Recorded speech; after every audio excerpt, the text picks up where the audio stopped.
la fabrication du croissant est vraiment très technique. Il y a beaucoup de critères qui rentrent en jeu, notamment la qualité des matières premières, bien entendu, mais aussi le travail manuel, hein, que sont le tourage, le détaillage, et puis bien sûr, pour finir, la cuisson.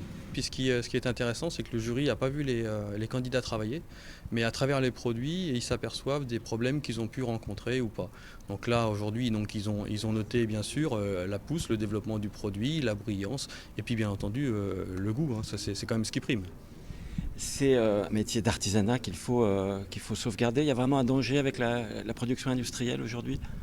Oui, bien sûr, on fait partie des métiers alimentaires où il y a un danger par rapport à la production industrielle. Il faut absolument que les artisans fassent de la viennoiserie maison et puis se remettent en question par rapport à ça. Et donc ce concours, c'est pour emmener les jeunes justement vers l'excellence et sur les produits d'excellence faits maison. Et avec du beurre, ce qui peut paraître évident, mais qui n'est pas toujours le cas dans certains produits industriels justement.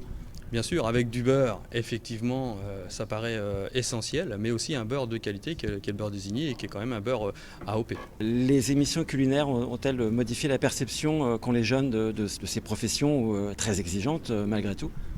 Oui, même s'ils sont parfois un petit peu leurrés par rapport à ce qu'on voit à la télé, hein, c'est pas forcément la réalité de la profession, mais c'est toujours une bonne chose parce que ça apporte des jeunes dans nos métiers et puis après ils se font une idée et ils y restent ou pas, quoi. Et c'est des métiers où on peut comment dire, faire carrière si on est consciencieux, si on travaille, si on progresse sans cesse. Oui, c'est des métiers où on peut faire carrière et je dirais même où on peut faire une belle carrière. On a beaucoup d'opportunités dans nos métiers, notamment le métier de la boulangerie, où on peut s'exporter à l'international. Notamment aujourd'hui, ce qui est en vogue, c'est la Chine, hein. Ils sont très demandeurs des savoir-faire de la boulangerie française, mais d'autres métiers aussi, comme le Japon, comme l'Australie. Donc il y a beaucoup de choses à faire en boulangerie. Ouais.